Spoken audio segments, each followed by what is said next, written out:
Rabbi इश्रह ली सदरी व यस्सिर ली अमरी वहलुल उक़दतम मिन लिसानी यफ़क़हू क़ौली rabbi ज़िदनी इल्मा rabbi ज़िदनी इल्मा rabbi ज़िदनी इल्मा। This is me Abdul Bari standing in front of you to give you a lecture on the topic chemistry topic chapter number 1, that is about mole, gram atomic mass and gram molecular mass। देखिए मोल भी एक number है। मोल क्या है? एक number है जिसको हम लोग n से रिप्रेजेंट करते हैं। किससे रिप्रेजेंट करते हैं? Small n। अब ये है क्या? क्वेश्चन तो आपके माइंड में आ रहा होगा कि ये है क्या असल में। देखिए मोल एक वैल्यू है। किसकी वैल्यू? जब भी हम एटॉमिक मास को, मॉलिक्यूलर मास को, या देखें एटम का एटॉमिक मास होगा, मॉलिक्यूल का होगा मॉलिक्यूलर मास, और किसी भी कंपाउंड का होगा उसका फॉर्मूला मास। इतना समझ में आ गया। एटम का एटॉमिक मास, मॉलिक्यूल का मॉलिक्यूलर मास, और कंपाउंड का उसका फॉर्मूला मास। अब इन एटॉमिक मास, मॉलिक्यूलर मास और फॉर्मूला मास को जब हम लोग ग्राम में लिखेंगे, जब हम लोग ग्राम में लिखेंगे तब वो कहलाएगा 1 मोल। तब वो क्या कहलाएगा? 1 मोल। कब? जब हम एक एटॉमिक मास, किसी भी एटम का एक मास को या किसी मॉलिक्यूल के एक मास को, फॉर्मूला मास के 1 मास को हम लोग जब ग्राम में लिखेंगे तब वो कहलाएगा 1 मोल। अब देखें एक ऑक्सीजन के एटम में 16 ग्राम होते हैं। एक ऑक्सीजन के एटम में, इधर लिख देता हूं, लिखा हुआ है यहां पर, लेकिन यहां पे लिख देता हूं 1 ग्राम ऑफ ऑक्सीजन में कितने ग्राम होते हैं?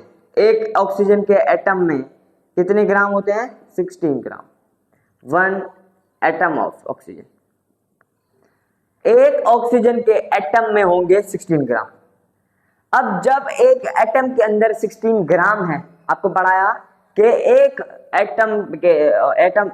Atom of any oxygen atom contain 16 ग्राम। जब एक एटम ऑफ ऑक्सीजन कंटेन 16 ग्राम तो वो क्या कहलाएगा? वो कहलाएगा 1 मोल। अब जब 2 एटम ऑफ ऑक्सीजन, एक के अंदर कितने हैं? 16 ग्राम है, तो 16 को जब हम 2 से मल्टीप्लाई करेंगे तो कितना निकलेगा answer? I think so 6 to the 12, 32। 2 oxygen के एटम में कितने होंगे? 32 ग्राम। वो कितने के बराबर होंगे? वो 2 मोल्स के बराबर होंगे, क्योंकि हमने इधर एटम, ऑक्सीजन का एटम भी डबल किया, उसका मास भी डबल किया, तो फिर क्या होगा? उसका मोल भी डबल हो जाएगा। तो इसकी सिंपल डेफिनेशन क्या होगी? When atomic mass, molecular mass and formula mass written in grams, that is known as mole. इस ही को कहते हैं मोल, और इसको स्मॉल n से हम लोग जाहिर करते हैं। तो इसकी सिंपल डेफिनेशन क्या होगी? When atomic mass, molecular mass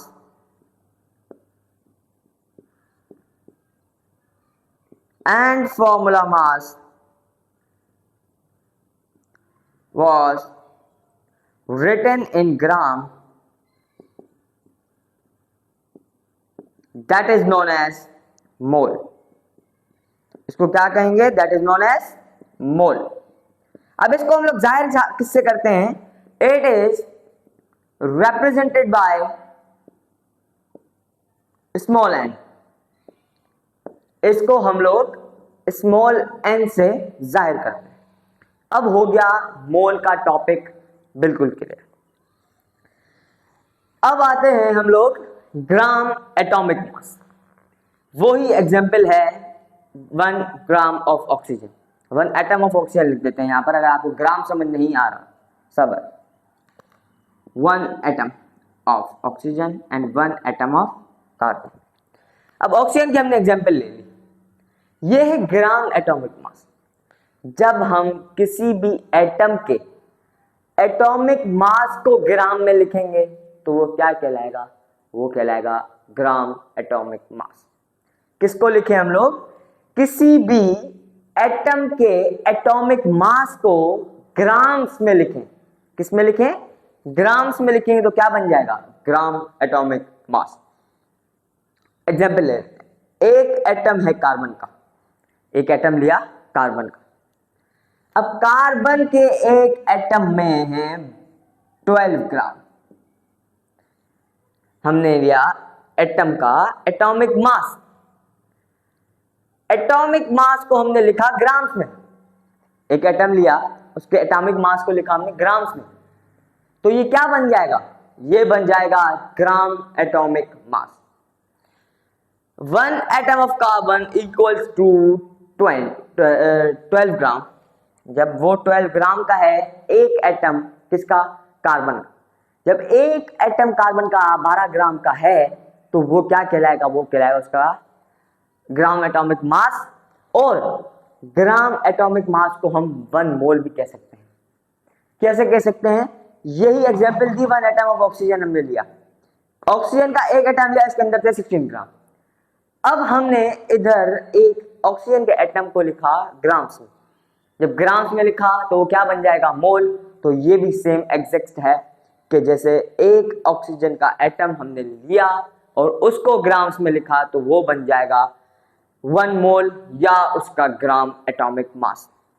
इसकी सिंपल डेफिनेशन क्या होगी, व्हेन एटॉमिक मास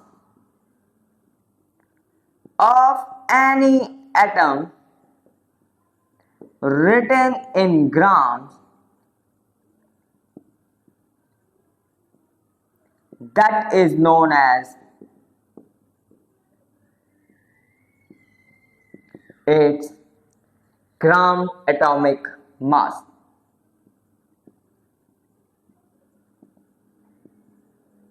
किसी भी एटम के एटॉमिक मास को हम लोग ग्राम्स में लिखें तो वो बन जाएगा उसका gram atomic mass, that is equal to 1 मोल।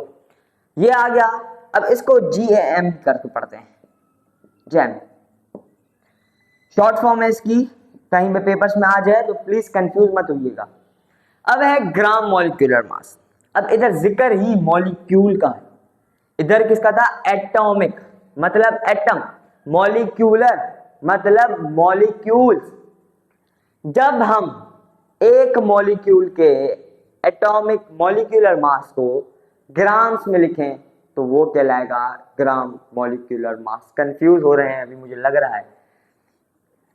किसी भी एटम को एटॉमिक मास को, एटम के एटॉमिक मास को ग्राम्स में लिखें तो वो बन जाएगा ग्राम एटॉमिक मास। किसी भी मॉलिक्यूल के मॉलिक्यूलर मास को ग्राम्स में लिखें तो वो बनेगा उसका ग्राम मॉलिक्यूलर मास। जैसे इधर है वाटर, वाटर क्या है, H2O। अब ये है एक मॉलिक्यूल, अब इसका एक मॉलिक्यूल मतलब H2O, एक H2O कितने ग्राम्स में है, 18 ग्राम्स में। अब इस 1 H2O को हमने लिखा इक्वल टू 18 ग्राम। अब ये 18 ग्राम्स क्या बन गया, ये बन गया आपका 1 मोल, क्योंकि मोल में पढ़ा था हमने कि मॉलिक्यूलर मास या एटॉमिक मास या फॉर्मूला मास को हमने ग्राम्स में लिखेंगे तो वो बनेगा उसका मोल, 1 मोल। इधर भी सेम है कि एक वाटर का मॉलिक्यूल कितने के ग्राम्स के बराबर है, 18 ग्राम्स के बराबर है, जो कि कहलाएगा 1 मोल। तो इसकी सिंपल डेफिनेशन क्या होगी, when molecular mass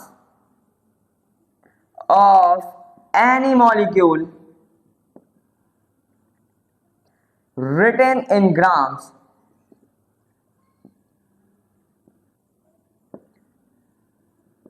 that is known as gram molecular mass।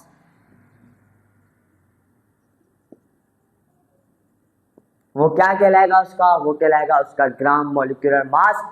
जब हम लोग एक मॉलिक्यूल के मॉलिक्यूलर मास को ग्राम्स में लिखें, ग्राम मॉलिक्यूलर मास बन जाएगा, जो के बराबर है 1 मोल के। मोल पढ़ा आज, ग्राम एटॉमिक मास पढ़ा, ग्राम मॉलिक्यूलर मास पढ़ा, जो कि मुझे यकीन है कि आपको समझ आएगा। थोड़ा कंफ्यूजिंग है, थोड़ा सा कंफ्यूजिंग है, क्योंकि इसमें इन दोनों में सिमिलैरिटीज है। इसमें एटॉमिक मास लेते हैं, यहाँ पे मॉलिक्यूलर मास। इसमें एटम को कंसीडर किया जाता है, यहाँ पे मॉलिक्यूल को कंसीडर किया जाता है, और मोल के अंदर तीनों को कंसीडर किया जाता है, एटॉमिक मास को, ग्राम मॉलिक्यूलर मास को, और तीसरा हो गया फॉर्मूला मास, जो कि यूज होता है फॉर अ कंपाउंड। मुझे यकीन है कि आपको ये वीडियो समझ में आई होगी। अगर आप नए हैं तो फिर बोलो मेरे चैनल को सब्सक्राइब करें, मेरी वीडियो को लाइक करें, और अपने उन फ्रेंड्स को भेजें जिसको कोई भी दुश्वारी हो रही है कोई भी चीज समझने में। मिलते हैं नेक्स्ट वीडियो में। दिस इज मी अब्दुल बारी साइनिंग ऑफ।